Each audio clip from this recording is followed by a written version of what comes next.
Hi there, I'm Christine Dunbar from SpeechModification.com, and this is my Smart American Accent training. In this video, we're going to look at the phrases sorted it out, work it out, and worked it out to look at both what they mean, how to pronounce them, and some of the things that happen when we link words and how that makes your fluent speech sound. So let's begin with sort it out.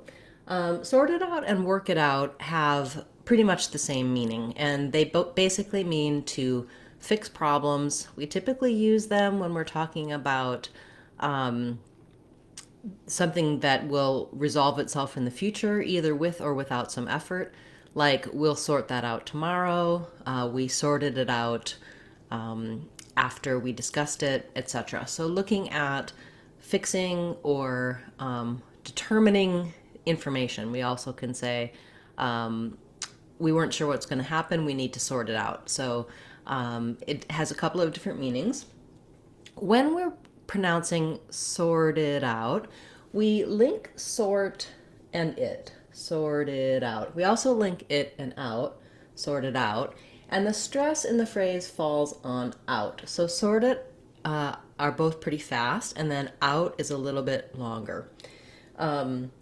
What happens here, when I link a T to the next sound starting with a vowel, it turns into a flap and it sounds a little more like a D. So sorted out kind of sounds like sorted out. That's because this T also becomes more of a flap, sorted out. And so you can think about these being quick and this being longer, sorted out. Similarly, when we talk about work it out, the K doesn't become a totally a G. So the T, the flap, is voiced. That's the difference between sort it and sort it. I tap up to that flap and my voice is on. When I say work it out, I end up with, again, the same linking for these two, and it sounds like work it out. But what I don't want here is a big burst of air on my K. Not work it out, but work it out, work it out. So you can think a little bit maybe as though that were a G, work it out. I don't think that works very well though. So just knowing that you don't need a burst of air when you're linking your stop sounds at the end can help you.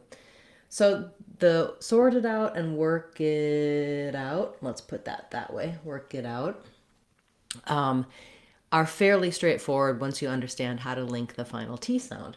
But when we get to sorted it out and worked it out, it changes again. So sorted it, we link here, and we end up and we link here. Again, say sorted it out, again, the same stress pattern. So you're going to end up with something that sounds a little more like sorted, because this T also is a flap. So when the T is at the end of a word and linking to a vowel, or when it's in the middle of the word between two vowels and it doesn't start a stressed syllable, it becomes the flap. And D's in the middle also become flaps. So I write these as D's because we're more easily and naturally flapping those D's. And that generally will help you. As long as I don't have a strong D, I don't want sorted, but rather a light D, sorted, not building up a lot of pressure, but my voice is on.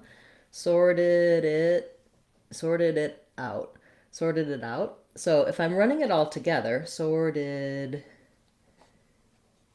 it out, then I'm not going to end up with this T either. I'm going to have, again, like I had, sorted it out.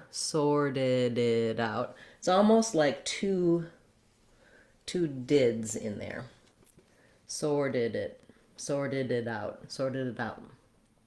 I can also do sorted it out with a little bit of a stop T, a break, and then the word out, but it won't flow as naturally. Typically, whenever I have this, I'm going to be linking all of those and having many flaps in a row. So 1, 2, 3 flaps in a row. Sorted it out. Sorted it out. It's even a little bit of a tongue twister, isn't it?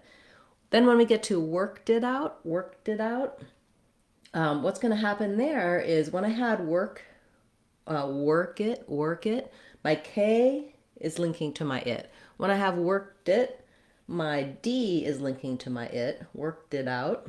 And then again, I'll have another link to the out, worked it out. But I'm no longer going to have my K linking because in worked, if I'm saying worked by itself, it's going to sound like worked. That's because the letters ED, when I have a voiceless sound like a K, work and worked, the letters ED say a T sound. So the letters ED do different things. In sorted, because this was a T, we ended up with our did, sorted. So if I say sorted by itself, this is what I get, sorted. Worked by itself gets this. But when I have worked it, my T of worked turns back into a flap, and then I end up again with worked it, with that flap for this D. I end up with a stopped K instead of worked, with a pronounced K, worked. I end up with worked it. So I'm not really releasing that K. Worked it, worked it. You can hear I'm pulling my tongue up to stop for the K, and then I'm moving right into the flap for the dit, worked it. So thinking of this like worked it out, worked it out.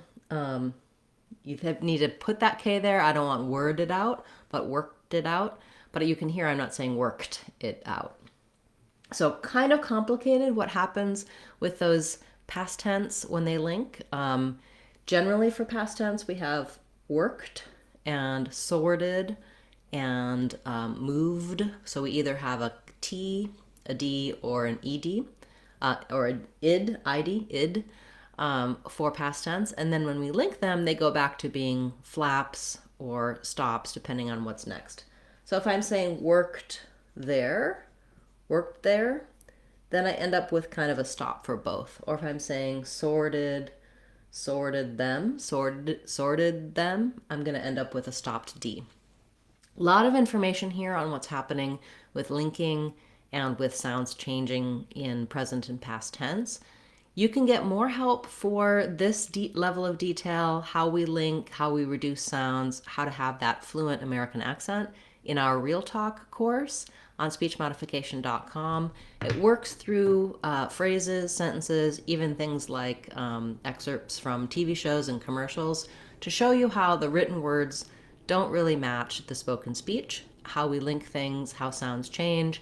And for many of you who are at a higher level in your accent training, and even those of you who are at a more basic level working on pronunciation, it can be super helpful to see how what you hear doesn't really match what you read in written language. So we don't speak word by word, things link and flow in connected speech. Check that out on speechmodification.com. It's our Real Talk course, and it's available for under $2, so it's a great resource to show you some higher level details for advanced American accent.